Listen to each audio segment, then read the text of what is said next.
And even when I'm making films, it's like, what's going to keep me interested? What makes me feel nervous? It's just about continuing to keep myself interested. Marvel Studios had become a giant entertainment machine. Every year brought a new blockbuster, each film almost guaranteed to be a commercial success. But that very stability began to make things safe to the point of boredom. And then they decided to find a different direction.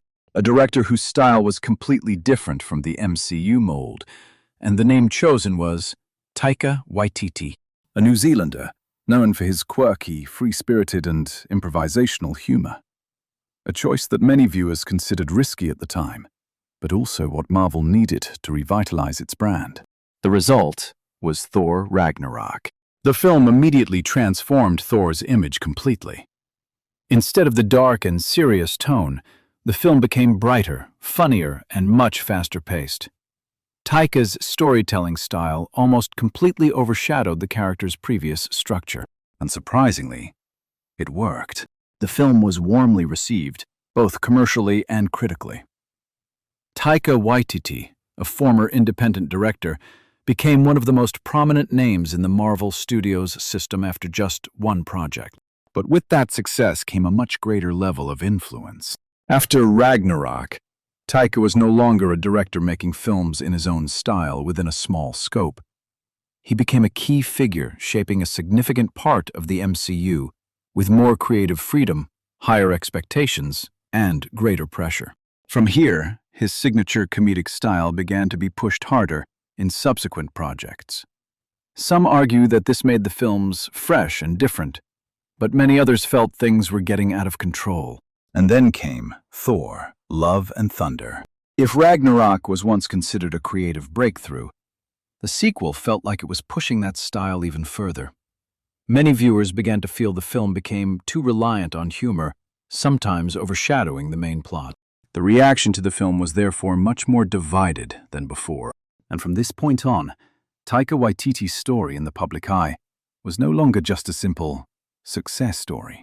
But the biggest problem Marvel Studios faced with the character of Thor was that they never really found the right direction for him. The two previous films were too serious, too heavy, and ultimately failed to connect with the mainstream audience. What they needed now was a completely different approach, something lighter, more fun, and more accessible. And then he solidified his position with Jojo Rabbit, a dark comedy set during World War II about a German boy and his imaginary friend, Adolf Hitler. The film was a huge success, both controversial and critically acclaimed, and ultimately earned Taika an Oscar for Best Adapted Screenplay. At this point, Taika was at the peak of his career. A string of consecutive successes, awards, reputation, growing influence in Hollywood.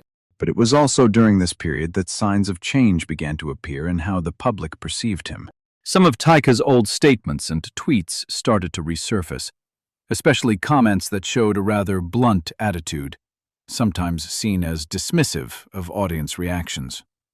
This gradually created the image of a director who was somewhat overconfident in his abilities.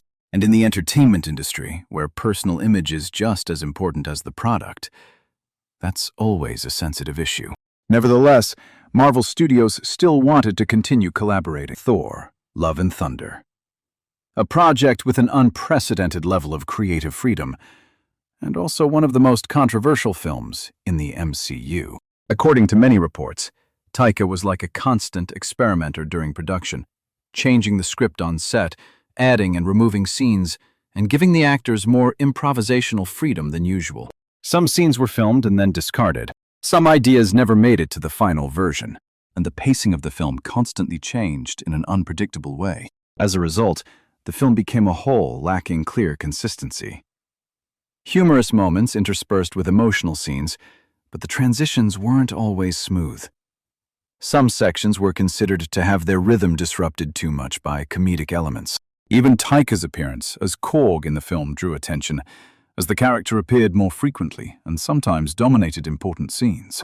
Within the film crew, there were also mixed reactions. Some actors expressed dissatisfaction with the overly spontaneous and unstructured approach to production. Chris Hemsworth later shared that the filmmaking experience made him feel like he was participating in a chaotic project, lacking clear direction. And that wasn't how he wanted to approach the character of Thor in the future. Thor: Love and Thunder was torn apart by both audiences and critics upon its release. The film was not only disappointing in terms of content, but was also considered a clear step backward compared to Thor: Ragnarok. In terms of revenue, the film was still profitable, but its performance fell far short of expectations. Production costs increased significantly compared to the previous installment, while revenue was hundreds of millions of dollars lower. For Marvel Studios, this wasn't a complete failure, but it certainly wasn't the kind of film they could celebrate. More importantly, it appeared at a time when the MCU was beginning to show signs of stagnation, making the negative impact even more apparent. Instead of becoming the next big hit, the film felt like a misstep. What made things worse was Taika Waititi's reaction after the film's release. In several interviews and behind-the-scenes footage, he made self-deprecating remarks about the film's visuals and effects. In one scene, when asked about a CGI scene, Taika even admitted that it didn't look very realistic, with a rather relaxed, almost dismissive attitude. But in the eyes of many, this no longer seemed like self-deprecating humor. It started to look more like a lack of seriousness, especially since the film's special effects had already been heavily criticized beforehand. The fact that the director also joked about it made some viewers feel that the production team didn't really take the final product seriously. In that context, the controversy didn't just stop at the film anymore. It began to shift to Taika's own work ethic. Some argue that the biggest problem isn't the idea itself, but the lack of control. When things become too spontaneous, too free, and lack sufficient structure to maintain balance, the final result easily goes off track. In particular, visual effects artists, who are under the most pressure in Marvel projects, are mentioned more frequently in discussions. They are the ones who must constantly adjust to changing requirements, tight deadlines, and very high expectations from the studio. Meanwhile, Taika's public image began to change dramatically. From a director once considered the creative savior of Marvel Studios, he gradually came to be seen as someone who relied too much on inspiration and lacked the discipline necessary for large-scale projects. After this failure, Taika didn't immediately return to blockbusters. He went back to smaller, more personal projects, like Next Goal Wins. But even in that more familiar environment, the results weren't really promising.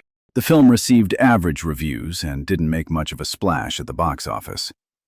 Once again, the story came back to the same point. High expectations, but disproportionate results. And from then on, Taika's position in Hollywood began to change dramatically. No longer a guaranteed name for big projects. No longer the studio's safe choice. This has become a controversial case. A talented but unpredictable director, and increasingly difficult to trust with large-scale projects.